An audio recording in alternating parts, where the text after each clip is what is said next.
Husky fans, welcome into episode number 6 of NIU Weekly. We look at what happened and what is going to happen this week in NIU athletics. I'm Andy Garcia. Glad you could join us this week. Good show. We're going to talk to Sean T. Frazier, Vice President, Director of Athletics and Recreation here at NIU. Going to recap a great homecoming week. Great events all week. The game didn't go well on Saturday for football, but everything else was fantastic. We're going to talk to Sean T. Frazier about that little college football playoff talk with him as well, and a little bit of basketball. So that's coming up with Sean T. Frazier on the show. Also, we've got interviews. We're here from highlights as well from the Hall of Fame induction ceremony this past Friday, and the 50th anniversary of the IX Brunch was on Sunday at the Convocation Center. Great turnout, some great video from a couple of those events. We're going to watch that and hear from some of the greats and some of the inductees and some of the highlights of Sunday's Title IX Brunch. That's all coming up right here on NIU Weekly.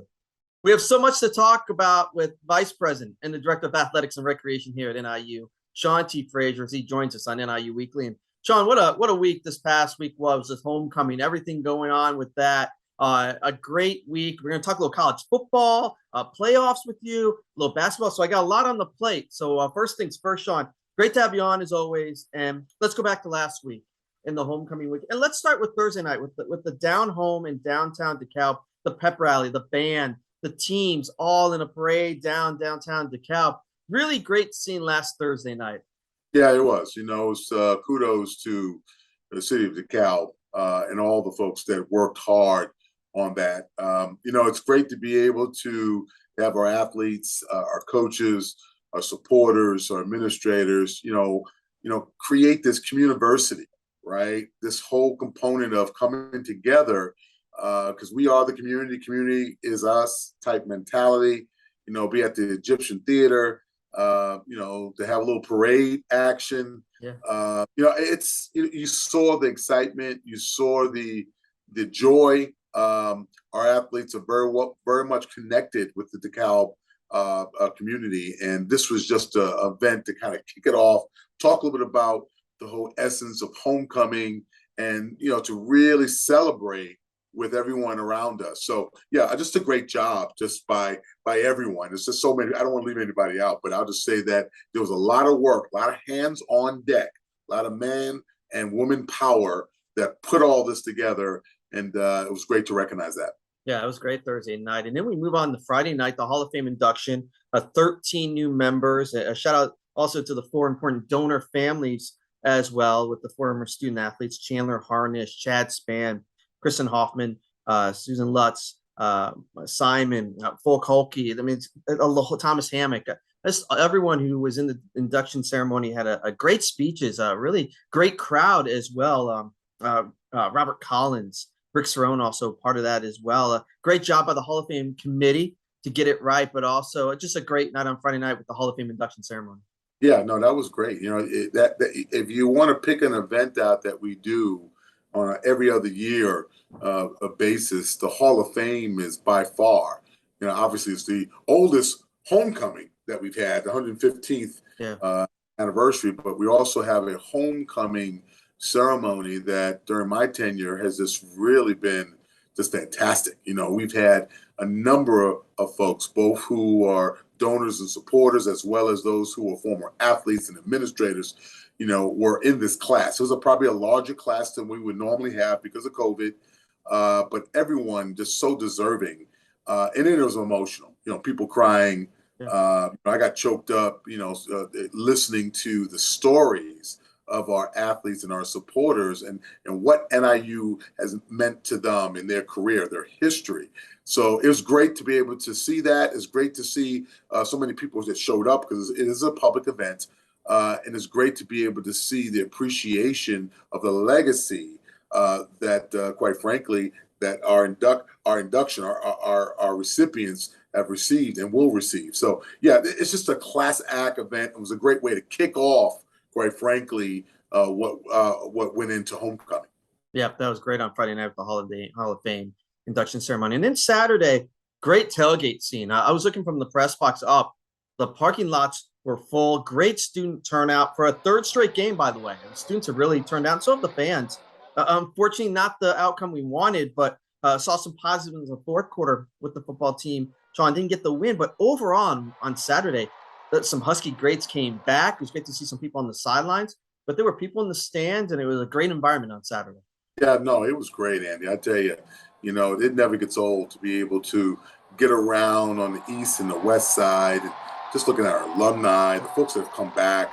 It is emotional to kind of watch. I'm going into a decade now, having been here, but to watch the evolution of just folks, coming back to tailgate to celebrate, and just the pageantry of a homecoming experience. That's the difference, I believe, in the pro and the college games, is that you've got all this school spirit and you've got this energy, and people are just really excited to see one another.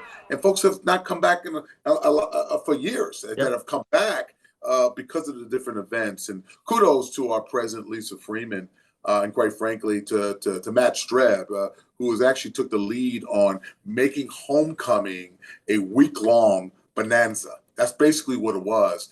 And you saw every one of these events. Now, we had a number of events here in athletics, but the campus itself had a number of just unbelievable, naming of buildings and all types of things that have happened. So it was a great time to watch the energy.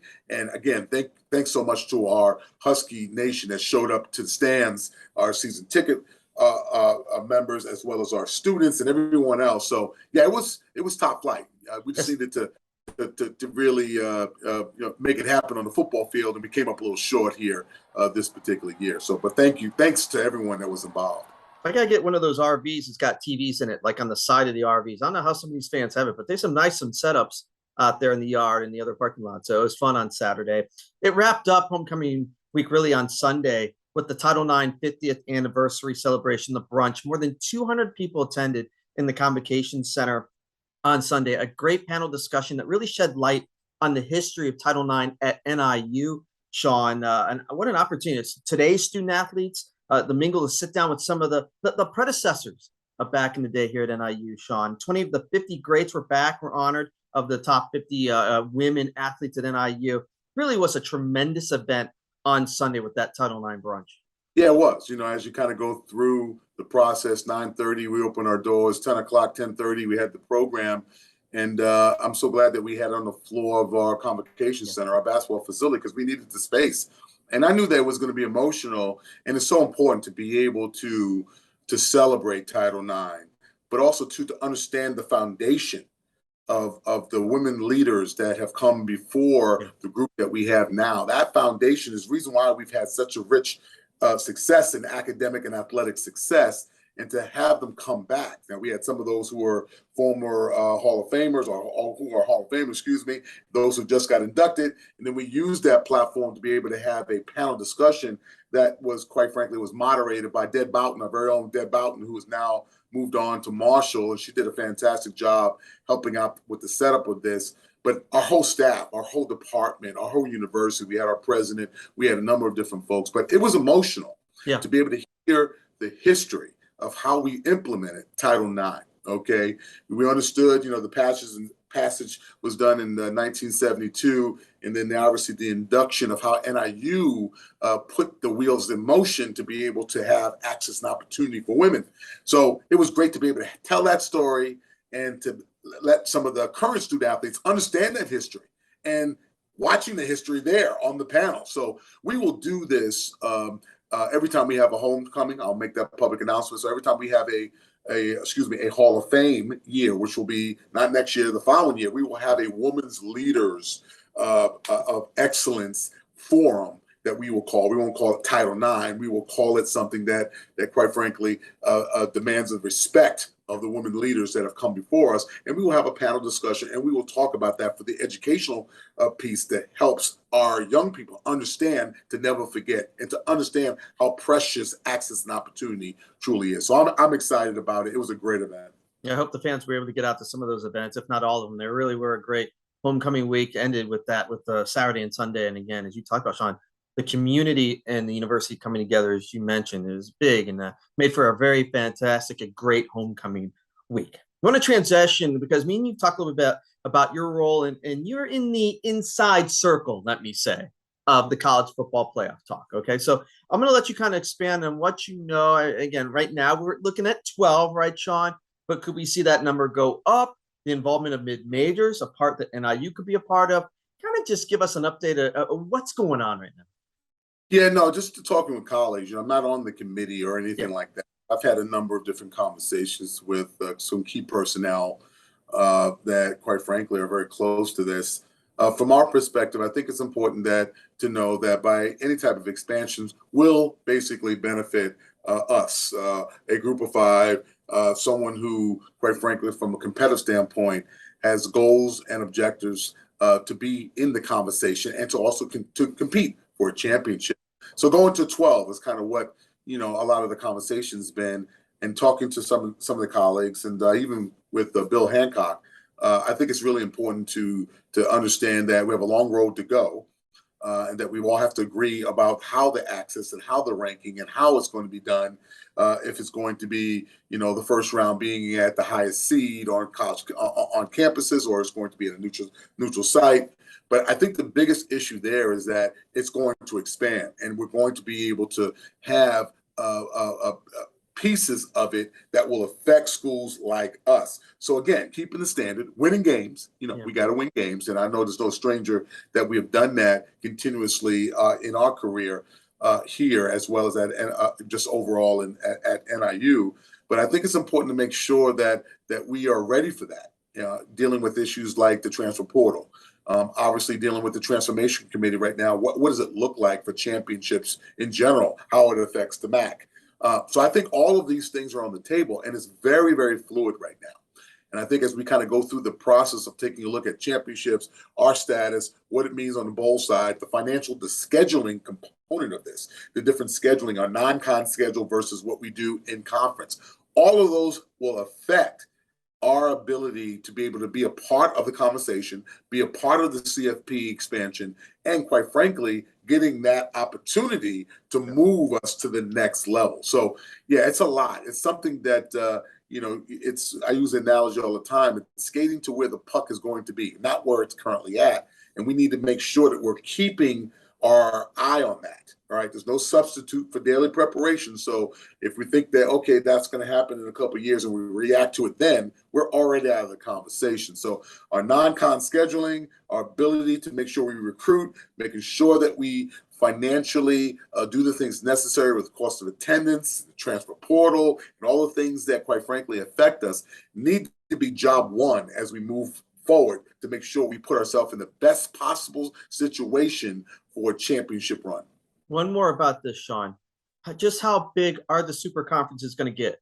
Could there be 20 in the Big Ten or the SEC? Could they go to 22? It affects everything, because then the college football playoffs, and we see if we can get one more, two teams in, but just how much bigger can these Power Five get? Yeah, I think we're in an era. I think I said it earlier this year of the mega conference, right? I don't put it past any of the conferences that are out there right now that are deemed autonomous or Power Five to get to 16, 18, 20, right? I just think that if you take a look at the pattern of the TV, the TV platforms and what's really driving this, and a lot of us believe that it is TV. It's also from a financial standpoint that if you're looking at the tiering, the different windows that TV uses to be able to calculate the dollars that go back to the institutions and the conferences, that you have to be able to be all things to all people. In this regard, the people being the TV station, the TV networks, or the media partners. So I think that the larger you are, the great ability to generate the revenue that are going to be able to sustain some of these conferences. So yeah, I can see 18, 20, maybe even larger than that, depending on the situation. So I don't believe there's going to be more than two or three in that category. But at the end of the day, that affects the scheduling. That affects our ability to compete. So there's a domino theory to all of this situation. That's why it's a very fluid process as you go to your scheduling, positioning yourself, media markets. Obviously, we're in the third largest media market in the country. So you need to be thinking about that. Non-conference games. Do we play more in Chicago? Do we try to attract a different type of competition? So all of that is in the blender. So if folks want to know what I'm doing on a daily basis, that's what I'm doing, is to make sure that we are preparing ourselves and there's really no substitute for daily preparation when we're dealing with this issue. It's going to be very, very interesting moving forward. See what happens with those Power Fives and see what happens with the college football playoffs. One more topic for you, Sean, and that's men's and women's basketball. We're getting ready for basketball season, under a month away. Getting ready for a nice event coming up, Husky Madness, coming up on October 27th. We got some exhibitions coming up early November. Then we get into games in November. There's a little bit of a vibe you can start to feel from both the men's and women's teams. Coffee with Carlson earlier this week, a nice vibe for women's basketball with head coach Lisa Carlson. You're getting that little, like, it's boiling right now. You're getting closer, percolating the basketball season. Yeah, no, it's real. The expectations are high. I'm really excited for both programs, to be perfectly honest with you. Able to watch Coach Carlson in a different lens because I'm also the sport administrator, and able to watch practice and to deal with her more on a daily basis with her and the student athletes. So we have a lot coming back, a lot of offense coming back. Added some new pieces too. I don't want to steal a thunder, but yeah, we can score. We're going to be able to score. We're going to be able to play defense, and we've got some veterans. So really excited there. Flipping on the men's side with Coach Burno. They went up to Canada, had a chance to do some practices. They got some young talent, but they got some talent. So I was able to watch his practice and see what he's doing. So there's a lot of great things happening with basketball right now, and I'm excited for our fan base who deserves it to watch both of these teams and what's going on. But there's high expectations for us right now. And I think that we're going to be able to back it up because I like where we are with the progression of both programs and how they're coming together. Hopefully football can get back on track this weekend in Eastern Michigan, and hopefully some other teams, soccer, some other teams can get going and get some wins as well this week. But it's fun. The fall is kind of turning right here into the winter, and they're having a lot of fun. Sean, we appreciate the time. Thank you very much. I'll see you on the sidelines at football. You got it, Andy. Thank you. Always great to talk to Sean T. Frazier about different topics. Interesting topic about college football playoff. We'll hear more about that as well. As I mentioned in NIU Weekly this week, we had so many alumni and Husky greats back last weekend. And NIU Weekly videographer Colin Fields was out there and caught up with a lot of them this past week. The Hall of Fame was a tremendous event on Friday night, the induction ceremony. Sean and I talked about it, all the great speeches, great crowd, emotional. Just tells you how much the Hall of Fame means to these student athletes that come back and get inducted. And listen to what some of the Hall of Famers had to say, returning back to NIU and coming back and becoming part of the Hall of Fame.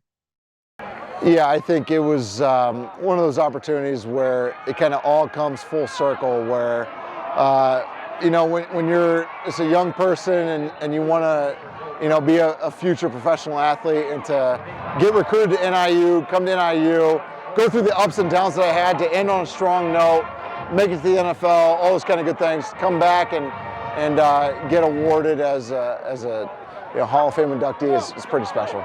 Just to be nominated was an honor. It means everything. I had people from California, Georgia, Rhode Island, Illinois. It was just so wonderful to have them there to celebrate with me. The class that I was inducted with is just full of phenomenal people.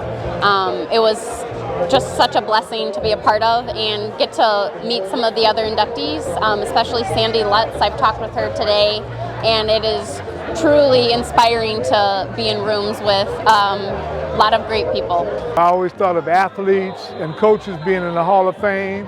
I was always in the background to make sure athletes and coaches had what they needed to be successful.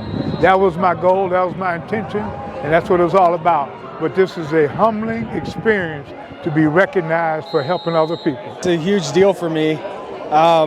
Looking at the record books, kind of seeing where we are with baseball, and I don't know if we've had somebody who's gotten in the Hall of Fame since the 70s maybe, and it's a great honor to represent basically the teams that I played for since then, and hopefully I open the door for more guys to come in and play or get into the Hall of Fame. I saw it on Twitter about a week ago that they had torn up the field, and I assumed that they were going with turf, and that's just a game changer in this climate. We got husky weather here, and in the early spring, being able to get those games in That's just huge. I mean, it was a special moment, especially for me, my family, all the other people who were put in. Just showing all the hard work that we put in while we were at this campus, and seeing how it paid off. So it was definitely a great moment in my career, and really capping off my football career with this achievement. The other event we really want to highlight was the Title IX Anniversary Celebration Brunch that took place on Sunday at the Convocation Center. As I mentioned, over 200 attended the event. A great collection of Huskies that were there, past and present, along with NIU coaches. President Lisa Freeman was there, as well as Sean T. Frazier was there. Again, our correspondent Colin Fields was there. And here are some of the thoughts of those that were in attendance on Sunday. It's just very special to be back. One, to be recognized as an honor, and to get to see so many female athletes here and get together with so many of my friends. It's awesome. Northern Illinois University is home, and coming back here is always a soulful experience. To see the people of this community that have made this university what it is today, to visit with the current leadership and visit with the student athletes, but most importantly to see the alums come back, because that's a true testament, including myself, of how much we love this institution. And this is home. I had a great time as a student athlete here, and this is one reason why I coach now, because I want to make sure they have a good, positive college experience, and also they have the opportunity to come back as a coach. Again, it's home. So anytime I have an opportunity to come back to campus is a great opportunity, and once a Husky, you're always a Husky. One of the moments that really stick out to me is my freshman year, when I didn't see the court a whole lot, and I was bummed. I wanted to be here. I wanted to be playing. You go from high school where you play a lot to college. It's a much bigger ocean here to be competing with, and I remember kind of just being down about not being on the court, and someone from admin had put a little note in my locker that was just like, keep your head up, you're doing great things. And it was kind of one of those moments where you just realize it's not all about the people that are out there doing it. It's just the whole community, it's the whole family, it's the person at the end of the bench, from the person that's standing on the court getting the kills or whatever it may be, depending on the sport. So that really sticks out in my mind. My teammates and I fought through adversity and just kind of went through what we needed to do during our collegiate career, and I'm just extremely proud to be a part of this. Every player who comes through here talks about it, and it is the sense of family that's here, and it really is true. And I think it's somewhat unique to Northern. We are clearly filling gaps, but we have ways to go. Making sure that our tournament brackets look similar to the men's side, making sure that we are promoting women in different ways, and as we're taking them through their collegiate career, showing them different opportunities in which they can give back to collegiate athletics and continue just pushing us forward as a whole. This is not a space where we can keep still and feel like we've made it. Women as a whole have been change makers, and we want to just continue that in collegiate athletics and athletics as a whole. Again, thanks for everyone who attended the events during homecoming this past week. It was great, and we hope everyone had fun. Some great volleyball wins this past weekend. Football, again, came up short, but we're hoping everyone's making plans to come back in next year's 116th homecoming. Before that, we got mentioned volleyball, soccer, we've got basketball coming up. So again, we're getting into fall, into the winter, which is a fun time of year. And basketball season is less than a month away as we speak, as I talked about with Sean T. Frazier. We heard from Lisa Carlson and Rashawn Burno in some past NIU weeklies, the last two shows. They're available right here on this YouTube page, NIU Athletics. So find the link, and then you can hear about men's and women's basketball. Don't forget to like and subscribe this channel as well, NIU Weekly, and also this NIU Athletics YouTube channel. Volleyball is back home again this weekend as they take on Ball State. The Huskies have won 10 of their last 11 matches. They lead the West Division, but have a big challenge coming up. Ball State's in town Friday and Saturday.